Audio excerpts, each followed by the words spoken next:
여러분 반갑습니다. 여러분의 멘탈 전도사 천만쌤입니다. 어느새 마지막 시간이 다가왔네요. 마지막 방송하고 천만쌤도 쉬도록 하겠습니다. 여러분 뭐 한 주 동안 잘 보내셨는지 모르겠네요. 연말이라서 다들 바쁘실 겁니다. 하여튼 바쁜 그 삶 속에서도 한번 한 해를 되돌아보고 새해에는 어떻게 잘 보낼 것인지에 대한 여러분들 그 고민도 하셔야 돼요. 고민도 하시고 생각, 판단, 하여튼 그런 것들 잘 하셨으면 좋겠습니다.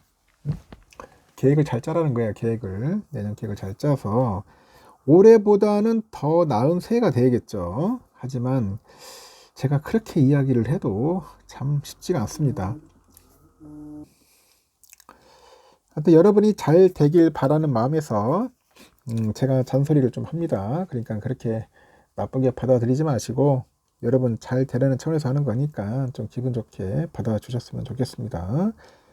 왜냐면은 투자하면서 손해는 보지 말 거 아닙니까? 손실을 보지 말라는 겁니다. 잃지 말라는 거예요.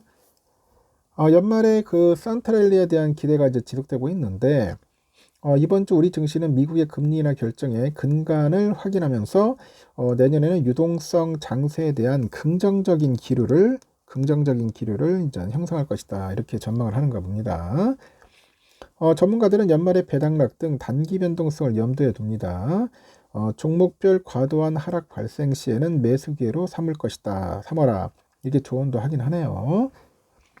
우리 보니까 지난 한국거래소 보면 28일 날 코스피가 전주 대비 109.13포인트 상승했습니다.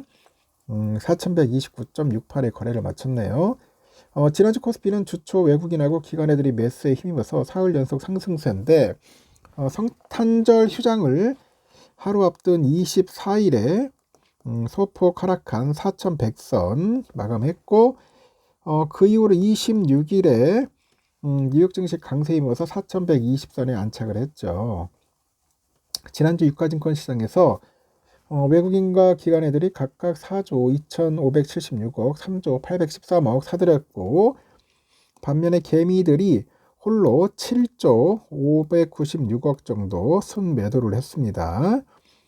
증시 전문가들은 기준금리 0.25% 이 포인트 인하를 결정한 미국의 그 FOMC 회의록이 이번 주 공개되다 보니 내년에 금리 인하 전망을 가늠할 수 있을 것이다. 그렇게 전망을 합니다. 오는 31일에 12월 FOMC 회의록이 공개되면서 금리 인하 결정의 배경과 향후 금리 인하에 대한 시사점을 확인할 수 있을 것이다. 또한 단기자금 시장 안정 조치로 취해진 단기 국채 매입, 연준의 QT 종료죠.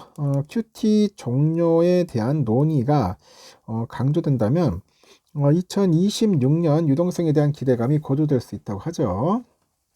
그리고 이번 주에는 중국의 PMI죠. 이 지표 또한 확인할 수 있고 30일은 중국 통계국 PMI하고 민간 제조 PMI가 함께 발표되면서 중국의 내수 회복과 미중 관세 전쟁 휴전 이에 따른 정책 영향 등을 확인할 수 있을 것이다. 이렇게 덧붙였습니다. 전문가들은 올해 마지막 주간이자 내년 첫 거래일을 포함해서 이번 주 증시에서는 연말 주주 명부 폐쇄에 따른 배당락 영향 등 단기 변동성이 유의해서 시장에 접근할 것을 조언했네요. 종목별로 배당락 영향이 다르게 나타날 것으로 예상되는 만큼 오는 29일 전후에 배당액 대비 과도한 낙폭이 발생하는 기업에 대해서 그 매수 관점으로 접근해야 한다는 분석이 있습니다. 정부는 배당 선진화 정책의 일환으로 기업이 배당액을 확정한 후에 배당 기준을 정하도록 공고했는데 이에 발맞춰서 코스피 200 기준 98개 기업이죠. 이 98개 기업이 배당 기준일을 배당금이 확정되는 1분기 주주총회 전후로 설정을 하고 있네요. 아울러서 반도체 업종을 중심으로 실적 전망이 개선되다 보니 상승 여력이 커지는 상황을 감안해서 저평가 그 종목에 대한 매수 진입도 유효하다는 의견이 있습니다. 연말 연시에 그 배당락과 함께 성장주 그리고 이익 모멘텀이 강한 업종으로 로테이션이 나오는 전형적인 패턴에 대비해서 연초에는 주도주를 탐색할 필요가 있겠죠. 연초에 진행되는 CES를 앞두고 참여 기업들의 기대감이 유입될 수 있는 상황이라고 합니다.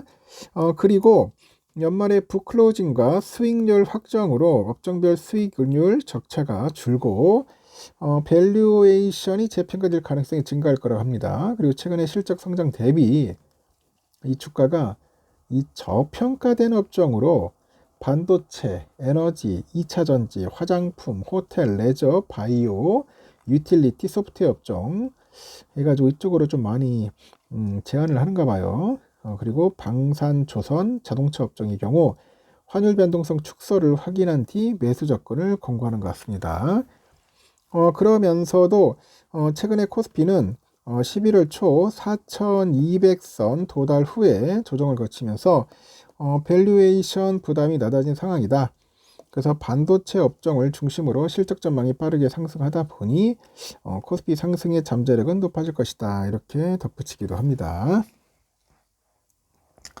그래서 30일 날은 한국 11월 산업생산, 한국 11월 소매 판매, 미국 12월 댈러스 연준 제조업 활동지수, 31일 미국 FOMC 회의록 공개, 한국 12월 소비자 물가지수 CPI, 중국 12월 제조업 구매관리자 지수 이게 발표가 있네요. 그리고 1월 1일에 한국 12월 수출 수입이 있고 1월 2일에는 한국 12월 S&P 제조업 PMI와 미국 12월 S&P 제조업 PMI가 있다는 거 참고하시면 되겠습니다.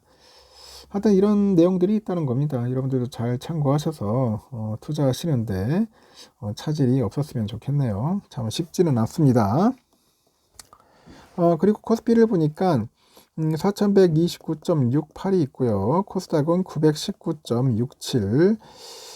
일단 코스닥이 금요일날 올랐다는 게 상당히 좀 그래도 의미가 있었고, 미국은 다우가 쭉 빠졌다가 낙폭을 줄이긴 했습니다. 그리고 나스닥도 0.09% 소폭 빠지고 S&P도 0.03% 소폭 빠졌습니다. 필라는 거의 뭐 강보합으로 마무리됐네요. 7,207.64. 잘 버텨줬습니다. 환율은 1,445원. 너무 급격하게 꺾였어요. 달러 1분엔 156.57엔. 유가는 56.74달러. 일본 엔화가 923.09, 유로화 1701.27, 중국 위안화 206.30, 휘발유는 1731.92원, 국제금값 4552.7달러, 국내는 21만 518.24원입니다. 그리고 미국 국제 10년물은 4.13이네요. 0.1% 정도 빠지고, 선물은 다우가 0.11, S&P 0.02, 나스닥은 0.06 거의 강보합으로 끝났고요. 삼성은 5.31% 올랐죠. 11만 7천원 3% 올랐고 우선주는 3.15% 아주 멋지게 올랐습니다. 그래서 내일은 어떠냐? 내일은 상당한 혼조세를 보일 수도 있습니다. 뭐 배당락도 있고 해가지고 변동성이 좀 있겠다. 저는 그렇게 보고 있습니다. 하여튼 잘 대응하시기 바라요. 여기까지 하겠습니다, 여러분. 하여튼 수고하셨습니다.